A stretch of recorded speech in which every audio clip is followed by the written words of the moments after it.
2026 World Cup. I believe you said that in terms of sheer footprint and cultural weight, this is going to be like the biggest sporting event in human history. It's like multiple Super Bowls a day. Why is it different? I think there's an argument to be made, and it sounds super hyperbolic, but I can't think of anything that's been bigger in just humankind, period. Because it's going to be 104 games over 39 days. It's going to sprawl over all of North America. It's the sporting event that the entire world locks into, more so than the Olympics, more so than anything else. The organizers describe it, and this is maybe a little much, as 4 Super Bowls a day for 39 days. That's an exaggeration, but it's not that far off when you consider that a World Cup final, in terms of viewership, attracts something like 10 times the viewing numbers that the Super Bowl final or that the Super Bowl gets, right? You're talking about absolutely massive numbers. Revenue that FIFA predicts will be between 11 and $14 billion for this tournament. So just the sheer volume of everything involved here is just unprecedented. If we do the math on that, what does Super Bowl get? Like 80 to 100 million viewers. So we're talking about almost like a billion viewers. The Super Bowl, I think, runs usually 110 to 120 million viewers. And a World Cup final always is north of a billion viewers globally. Amazing. And they have more, is that right? They have more teams this year in this year's World Cup? Yes. So up until the last World Cup, there were 32 teams who would play 64 games. Now there's going to be 48 teams who will play 104 games. And what's worth noting here is that the last World Cup that was held in the United States in 1994 only had 24 teams playing 52 games. That World Cup set attendance records in total attendance and average attendance that still stands, even though all of the subsequent World Cups were expanded. So the fact that now it's coming back here with double the footprints, double the teams, double the games, it should absolutely shatter the attendance records, even for the World Cup. Amazing. And so speaking of America and USA, I feel like most Americans, this is one of those things where every 4 years we go, oh yeah, soccer's a sport. I think maybe I'll watch some soccer. Does America have a team there? Make a case for why people should care about Team USA this year, despite the fact that we have not been spectacular in the past. I think that part of the reason the U.S. has that relationship, especially with men's soccer, is because there's this kind of assumption in this country that any sport we take seriously, we should either dominate or be sort of one of the world's top teams in. And soccer we've taken seriously for a long time, and we're not there yet, because the difficulty is that there's 210 other national teams who also take the sport really seriously, and who in some cases have a half-century head start on us, if not longer. But this team is really interesting for lots of ways that I got into in my book, which is that they're delightfully diverse. There's players from the borderlands in El Paso, and players from California, and players from every corner of the country. There's players who grew up in the Netherlands and in Germany and in the UK. They just have stories from all walks of life, from, being affluent growing up to players who kind of had to scrape by. And so in that sense, I think that this team reflects a lot of the qualities that many Americans like to see in their country, which is that it's a melting pot and that it's a lot of people coming together from varied backgrounds and sort of pulling in the same direction and giving their best and trying to bring this team to maybe a higher place than its talent necessarily kind of dictates that they should be at for this World Cup. If they make it to the quarterfinals, the last 8, they'll have had a very, very strong World Cup. So they're an underdog in that sense, which is not a position that we're super used to being in as a sort of an American national team concept. So there's a lot to like about this team. There's a lot of interesting characters, a lot of interesting backstories. When's the last time we've made the top 8 once? Is that correct? Twice, if you count the very first World Cup. Okay. In 1930, the first World Cup was played in Uruguay, and only 13 teams showed up. Okay. One of them was the United States, nice. And they placed 3rd at that World Cup. But kind of in the modern era, the best the U.S. has done is the quarterfinals, is the last 8 in 2002, which is also when they won their only knockout game that they've ever won, which was against regional rivals Mexico, no less. which is a team they knew very, very well. So this time around, because the tournament's expanded to get to the quarterfinals, which I think is sort of the benchmark that they should aim for, they'll have to win 2 knockout games, which means that they would have to triple the number of those games that they've won in their entire history. How do you feel about it? What do you put the odds at? What's really, really important is to win the group, even though the group stage this time is really forgiving.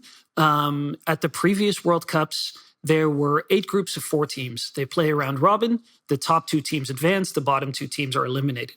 Now there's 12 groups of 4. They play a round robin. The top 2 teams advance automatically, and then 8 of the 12 best third place teams advance as well. But that redounds to your seeding in the rest of the bracket. So it's going to be important for the US to win their group, because if they don't, they might run into Argentina in the 3rd round, which you want to avoid. They're the defending world champions, Lionel Messi. I'm sure everybody's familiar. So if they can win their group, which means doing better than Turkey, which is a good team, I would give them a 50-50 chance of making the quarterfinal. If they don't, it's going to get sticky pretty quickly. And so is the main reason that we have not been as good at soccer, is that just cultural? You said other countries have had a head start, whereas basketball, we invented the game. We've dominated it for years. So we're always going to be in the top. And with soccer, it's just been completely different. I think there's a few different factors. I think most countries in the world are kind of sporting monocultures, right? Where they play other sports, but, almost all of the resources, almost all of the talent goes towards soccer. And they've been continually improving for 100 years, right? And building. And what happened in the US, we actually had a brief golden age in the 1920s when some of the best players in the world were coming to play in the US because this is where the highest salaries were. And then that league collapsed in the Great Depression. And sort of domestic soccer, a national soccer league didn't really exist again until the 70s. And then that one collapsed. And not until Major League Soccer in 1996 have we had sort of a continuous, solid soccer infrastructure. So all of that means that, the national team has had this really kind of patchwork history and structure that it was built on. And that's why we weren't at a World Cup from 1950 to 1990, because we just didn't have the infrastructure to develop players. So given all of that, it's a bit of a miracle, sporting-wise, that we are where we are these days, because we had an awfully long way to go. Well, that's good news. This makes me feel better about Team USA. 2018, though, right? We didn't make it. What did we learn from that experience? Did that become a catalyst for sort of the hope you have moving into the team we have now? In several ways it did. For a start, that was kind of a reality check, because from 1990 through 2014, the US had made every World Cup. And even the great nations in soccer don't qualify for every World Cup, right? Italy has now missed 3 in a row, which is crazy given that they've won it 4 times. They're one of just 8 countries to have won the World Cup at all. So it kind of woke a lot of people up. There was a little bit of complacency that it's crept in, but it also allowed a new team to be built in its place. That team had a lot of veterans. It had a bit of a chemistry issue, shall we say. And so that kind of wiped the slate clean for Christian Pulisic and the new generation, Tyler Adams, Weston McKennie, for those guys to come in and really seize the national team. And it also allowed them to kind of start rebuilding in the shadows when people weren't really paying attention to the national team for a few years. Because when you miss the World Cup in a country that really only locks in on soccer, for that month every 4 years, you're not going to get a whole lot of eyeballs on you and what you're doing. And sometimes that can be a good thing. Yeah. Who are our most exciting players? Like, what name should people know going into the World Cup on Team USA? Christian Pulisic is the face of the team. He plays for AC Milan. He's arguably already the best player we've ever produced as an attacker, certainly. He's also had a big slump in the second half of his Italian season, which seems to have coincided with the breakup of his first serious girlfriend. It happens. Make of that what you will. It happens. Weston McKennie plays in Italy as well for Juventus. He's really fun. He's this kind of goofy army brat who came out of Texas, who's always just fooling around, messing around until a soccer game starts. And then he just turns into this all-round sort of beast who can play just about any position. Really good passer, super smart. Tyler Adams is the holding midfielder, which means that he kind of screens the defense. And he's really, really serious about his craft to the point where like he refuses the traditional post-game jersey swap because like he's just not interested. He's just focused all the time.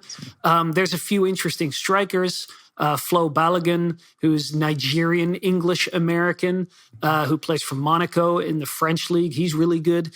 Ricardo Pepi came from the borderlands. I mentioned him before, from El Paso. Had a really agonizing decision to make when he was 17 years old, whether he was going to play for the US or he was going to play for Mexico. He had the option to do both, which really got into identity and assimilation and all the rest. That's interesting. So he's really a guy that you can root for.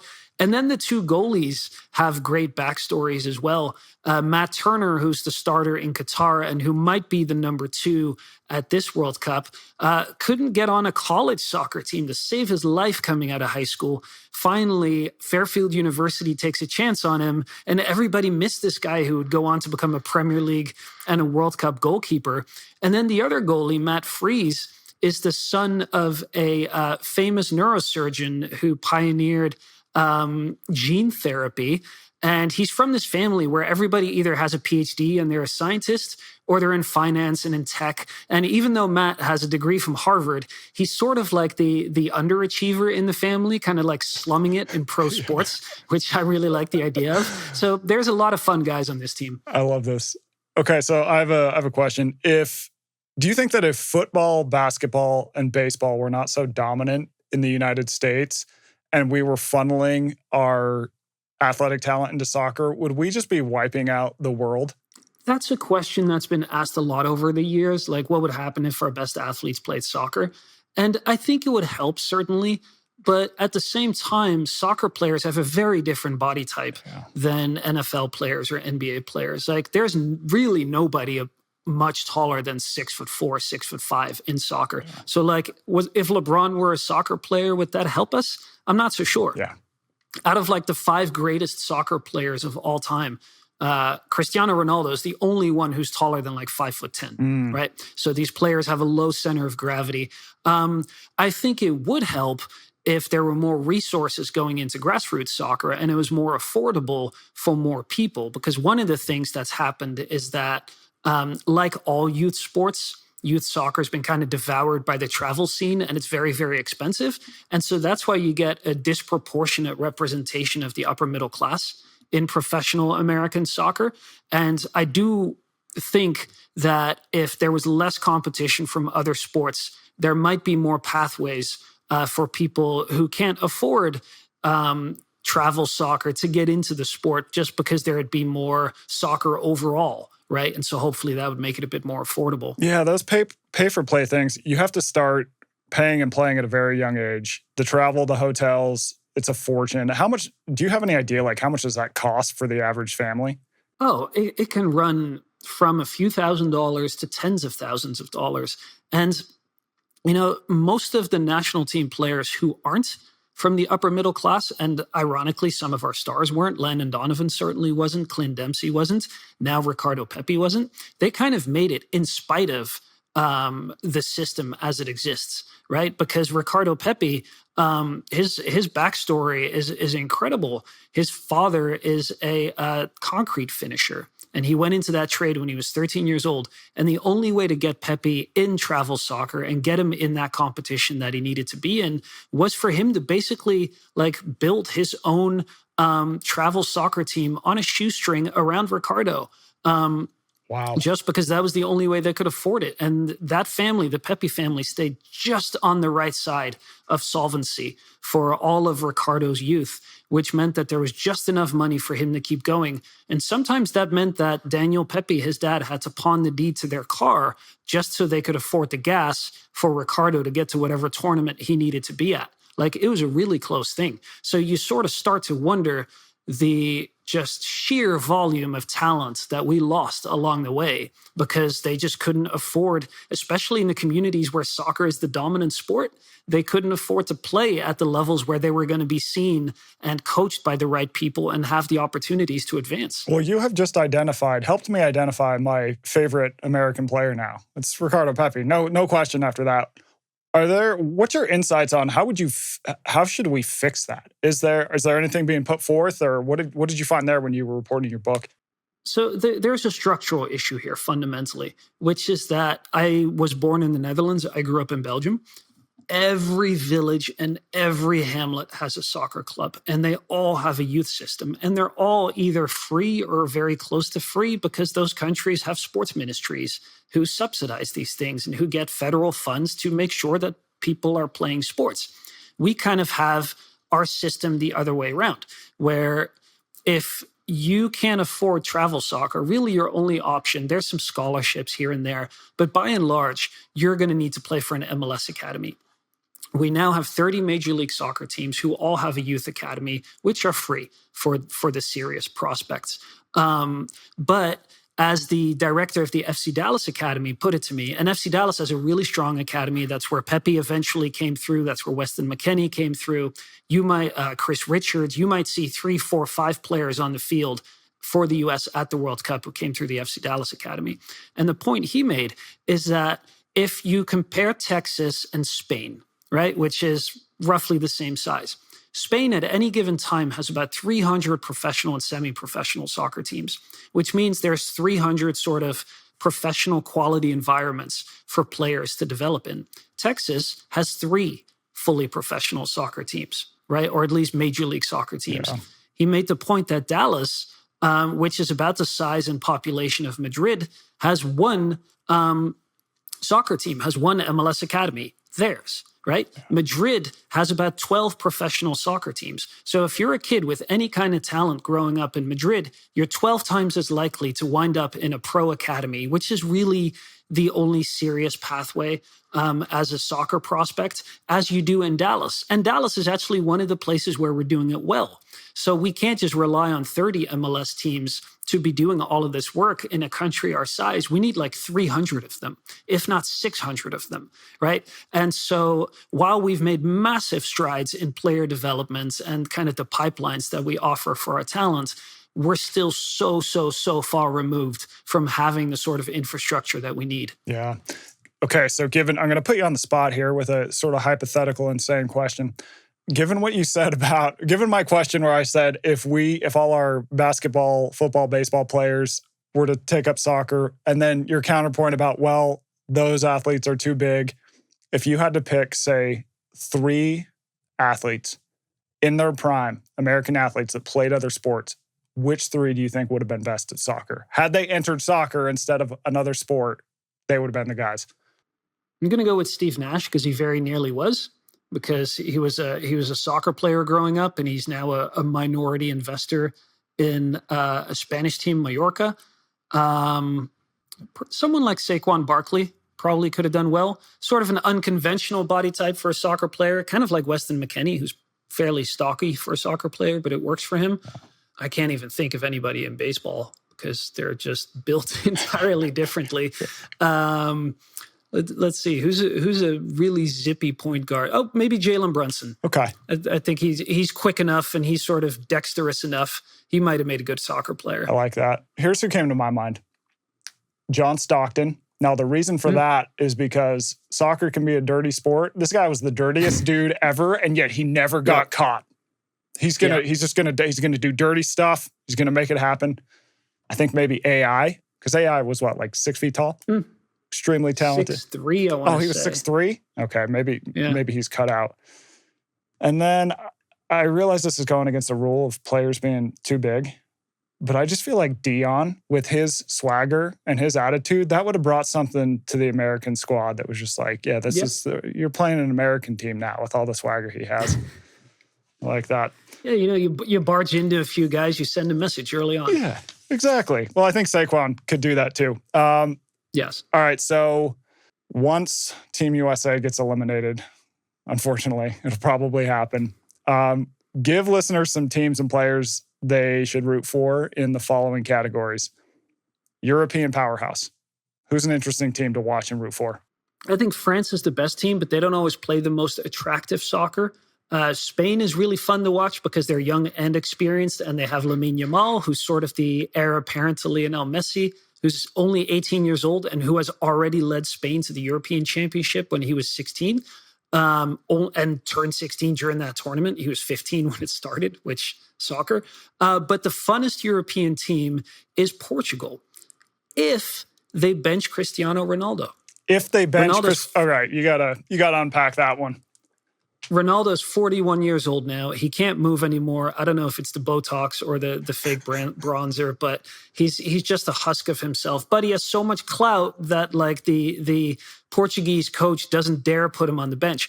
Portugal has some of the funnest, most creative players out there. Bruno Fernandes, Bernardo Silva, Vitinha. These guys are really, really fun to watch. But when they have Ronaldo playing up front who doesn't move, it sort of really drags them down. So if Ronaldo's not on the field, I'll go with Portugal. If he is, I'll go with Spain.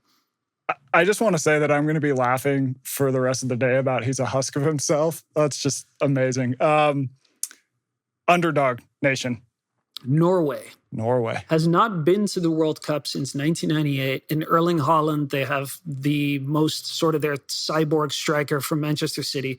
They have just the most incredible athlete, probably at the World Cup. The guy is huge. I mean, speaking of football or basketball players, in soccer, and he nevertheless can move as well as anyone. He's just a goal machine.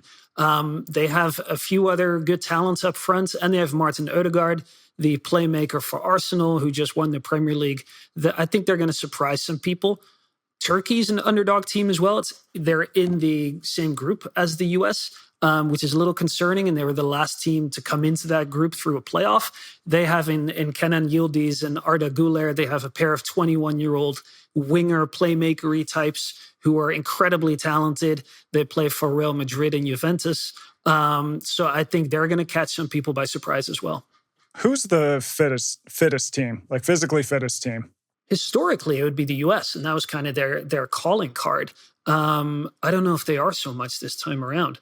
I think what you're going to see at this tournament is that countries from hotter climates are going to do well just because the temperatures here are, it's going to be a bit of a shock for some of those players. Like when I say Norway, that's if they can figure out how to function in the heat and not wilt and just kind of melt on the field, because the Norwegian summer is not the same as the Meadowlands summer, right, shall we say.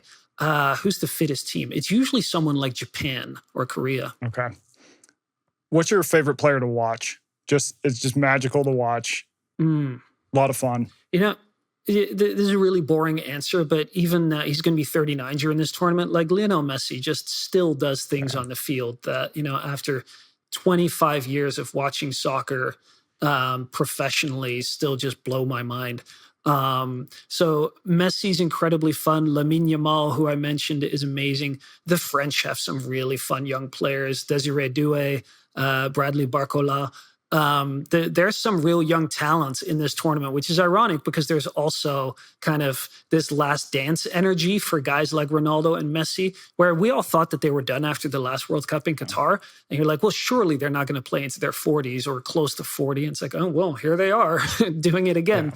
Yeah. So there might be a real changing of the guard at this tournament too. I love that. All right. So big picture question. What do you think the trajectory of U.S. soccer with, some of the ups, the downs, and now this trajectory where we might actually start getting good. What do you feel like that tells us about how institutions improve over the long run? Like, what are some lessons we can pull from that? So one of the things that made me want to write this book that I wrote about the U.S. national team, the long game, is just how completely that program had collapsed. So in 1950, the U.S. Scores one of the great upsets to this day in World Cup history when they beat England 1-0 with a team made up of literally dishwashers and like paint strippers. And they play the great England team and they beat them. And then after that, soccer just collapses in this country. They went 11 years between the 1950s and 60s without winning a single game, right? They were losing games 8-0, 10-0. They'd show up for World Cup qualifiers and they'd be like, oh, there's no jerseys or there's no balls. Or sometimes they didn't have a coach. They once turned up to a game without enough players. And this is a World Cup qualifier. This is like the biggest deal outside of a World Cup. And they had to pull a guy from the stands just to make up the numbers, right? So to have come from that place, to start building infrastructure again in the 80s, to regularly get back to soccer in the 90s, and then by 2002 to make it to a quarterfinal and to become a fixture in the knockout stages of the World Cup. I think what that all showed is that the work that had to be done was structural and was organizational. And they had to get the systems in place to not just develop one team, but to keep developing teams and to create kind of frameworks that they could turn to again and again that built kind of a style and an identity and some core values for how this program was going to operate. That's really been the backbone to what is a pretty miraculous rise in the sporting sense. I love it. All right, final question. Who's your prediction for who wins it all?